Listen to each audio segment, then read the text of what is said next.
comment en fait à la SNCF on s'empare de l'IA et comment on peut en faire un moteur effectivement sur la dynamique territoriale et comment ça nous aide à améliorer nos services pour les territoires.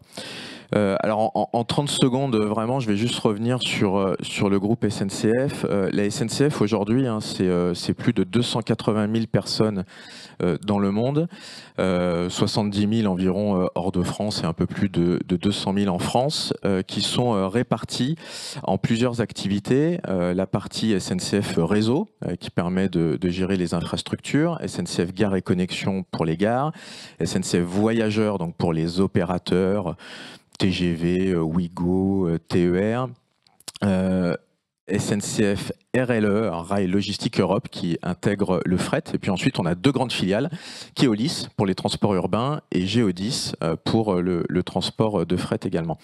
Pourquoi je vous dis ça en 30 secondes? Parce que, évidemment, l'IA, on va le voir, va infuser, va transformer l'ensemble de nos activités. Et puis, quand je parle de 283 000 collaborateurs, c'est évidemment une transformation humaine et un accompagnement extrêmement important qu'on doit avoir pour embarquer nos équipes. Donc, c'est ce que je me permettais de ressouligner avec ces chiffres. Ensuite, l'IA, c'est un levier. Nous, on fait du numérique depuis longtemps au sein de la SNCF. Hein, ça fait plus de 20 ans. On a commencé avec voyagesncf.com, l'ancêtre de SNCF Connect en 2000, en même temps que Google. Et donc, le levier numérique est au service d'une ambition. Et l'ambition, c'est le x2. C'est comment on peut multiplier la part modale du train par 2. Aujourd'hui, le train, c'est environ 10% des mobilités et on souhaite monter à 20% des mobilités. Alors évidemment, on le souhaite parce que nous, on vend du train et donc dans le développement de la société, ça nous intéresse, mais aussi parce que ça permet évidemment d'atteindre des objectifs, notamment de décarbonation extrêmement importants. Le secteur des mobilités est un des secteurs évidemment qui pèse lourd dans les émissions et donc en réussissant cet objectif de multiplier la part modale du train par 2, on arrivera aussi à atteindre les objectifs ambitieux qu'on s'est fixés au niveau du pays sur la décarbonation. Donc l'IA sera un des leviers pour ça. Et donc, comment on s'est organisé? D'abord, d'un point de vue un peu macro au sein de la SNCF. Alors, l'IA, on en parle beaucoup depuis ChatGPT et c'est bien normal parce qu'on voit bien qu'il y a une révolution qui vient complètement nous percuter. Mais l'IA, ça fait déjà longtemps qu'on en fait à la SNCF. Ça fait longtemps, évidemment, qu'on a déjà des algorithmes, qu'on a déjà des applications qui tournent pour nous aider à nous améliorer. Donc, le premier point de l'organisation, on a parlé précédemment de la data, c'est évidemment tout le travail qui a été fait autour de la data. Aujourd'hui, on a des matériels qui nativement, quand on va recevoir par exemple nos nouveaux TGV, naturellement, on va dire by design, ils vont capter de la donnée. Mais ce n'était pas le cas de nos anciens matériels. Donc on a aussi eu un travail dans les dernières années de capteurs sur notre réseau, dans nos gares, sur notre matériel, pour aller capter de la data. Ensuite, il a fallu la mettre en qualité. Donc là, je reviens aussi sur le côté humain. On a beaucoup travaillé avec nos collaborateurs sur la formation autour de la data, comment la mettre en qualité, comment choisir la bonne data, parce qu'on peut évidemment capter énormément de choses, comment être compliant, comment appliquer le RGPD. Donc il y a aussi eu tout un travail de formation et de, on va dire, classification, mise en qualité de cette data. Et puis ensuite, donc, l'exploitation en tant que telle. Et l'exploitation, je vais y revenir, sur tous les domaines donc, de la SNCF. Il y a de l'exploitation sur la distribution, il y a de l'exploitation pour le marketing, il y a de l'exploitation pour la maintenance, il y a de l'exploitation pour la gestion de nos bâtiments. Et donc, je pourrais rebalayer quelques cas d'usage avec vous. Donc, dans l'organisation globale, je vous l'ai dit, d'abord, beaucoup d'acculturation autour de la data et en fait de la préparation et de la captation de cette data. Ensuite, un centre d'expertise. On a plus de 70 collaborateurs aujourd'hui de data scientists, data engineers, qui travaillent et qui sont en fait un centre de compétences pour tous. Donc toutes les activités dont je vous ai parlé peuvent faire appel à ce centre de compétences pour développer des applications, pour travailler sur des use cases métiers. Et puis là, beaucoup plus récemment, si je reviens un peu sur la révolution de l'IA générative, on a décidé évidemment de pouvoir faire accéder à l'ensemble de nos collaborateurs cette technologie. Donc on a fait deux choses. je le disais, sur l'accompagnement humain, donc beaucoup d'acculturation, beaucoup de formation. Au moment où je vous parle, on a déjà formé 10 000 agents de la SNCF à l'IA générative. Alors 10 000, c'est beaucoup, parce que c'est déjà beaucoup d'avoir passé 10 000 personnes en session de formation sur l'IA. Et en même temps, je vous l'ai dit, on est 283 000, donc il nous reste du chemin. Et donc là, on doit encore accélérer, évidemment, sur les déploiements et la démultiplication de ces formations. On a notamment une école du numérique en interne qui vient de créer des modules de formation à distance, de prompting, et qui seront donc à disposition de l'ensemble des agents. Puis la deuxième chose, c'est leur demander un accès sécurisé. On a créé donc SNCF Group GPT qui permet d'avoir accès à plusieurs LLM, ChatGPT qui est le plus connu, mais on peut aussi accéder à Claude d'Anthropic, on peut accéder à Mistral, la start-up française. Et ça permet aussi en sécurité à nos agents de pouvoir utiliser cette plateforme, de charger des documents, de travailler sur des documents SNCF, donc en toute sécurité puisqu'on reste sur nos instances. Et cette plateforme, on est aussi en train de la déployer. Au moment où je vous parle, il y a un peu plus de 5000 personnes qui utilisent la plateforme SNCF Group GPT.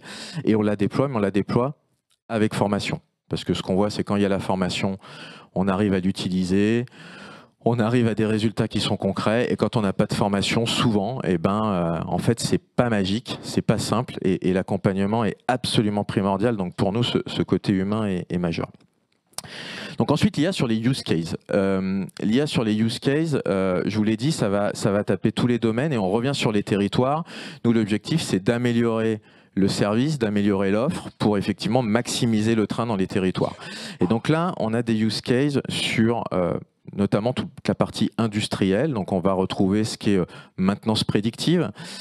Aujourd'hui, comment avec l'analyse des données, en faisant tourner les algorithmes, en entraînant nos LLM, on est capable d'intervenir avant même, par exemple, la casse sur un matériel et donc en fait tendre vers le zéro panne pour s'améliorer. C'est de l'automatisation de nos infrastructures pour faire passer plus de trains, pour arriver à faire plus de sillons. C'est aussi du travail en IA, par exemple, sur de la vidéo. Aujourd'hui, on travaille beaucoup sur l'analyse de flux vidéo, l'analyse de la végétation, pour pouvoir venir, par exemple, intervenir avant que de la végétation, un jour d'orage, un orage tombe et affecte le réseau.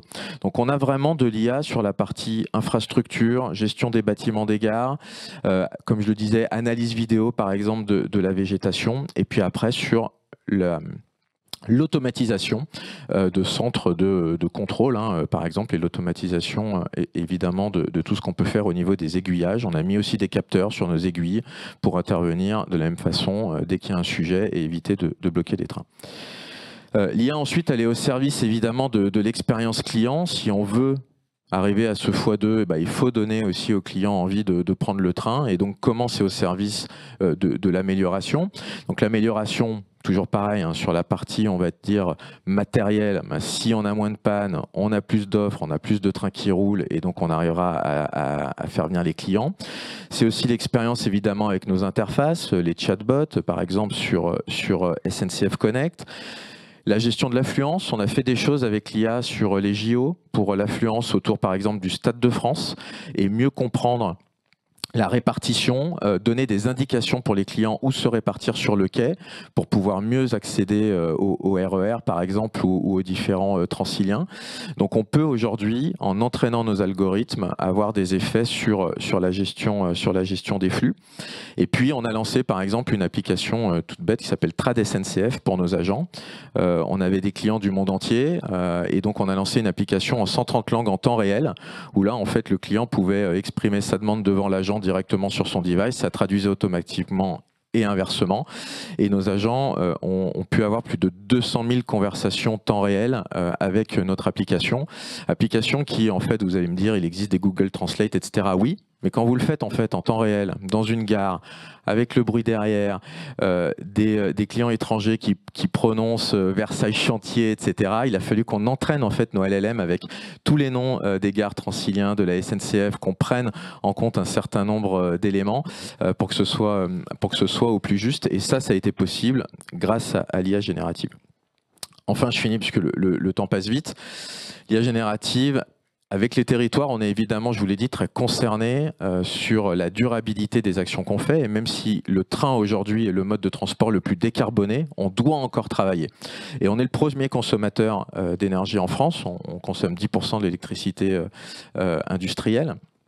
Et l'IA nous aide aujourd'hui à réduire cette consommation, à la fois dans la consommation énergétique de nos bâtiments en temps réel, qu'on monitore et on peut prendre des décisions sur le chauffage, sur la climatisation, sur l'ouverture et la fermeture. Et puis, dans nos trains, on a créé une application qui s'appelle Éco-conduite, qu'ont nos conducteurs. On a numérisé les lignes, par exemple entre Paris et Lyon, avec la géographie, et ça donne des indications aux conducteurs pour mieux utiliser la force, l'inertie du train, entre le freinage et la traction, et on arrive à économiser entre 7 et 12% de l'énergie. Et ça, c'est un impact phénoménal quand je vous dis qu'évidemment, on consomme 10% de l'électricité industrielle en France. Donc l'IA aussi, pour nous, c'est un moteur pour faire de ce transport déjà le plus décarboné, un transport encore plus vertueux dans l'avenir. Voilà pour les quelques cas qu'on utilise déjà aujourd'hui en termes d'IA. Merci.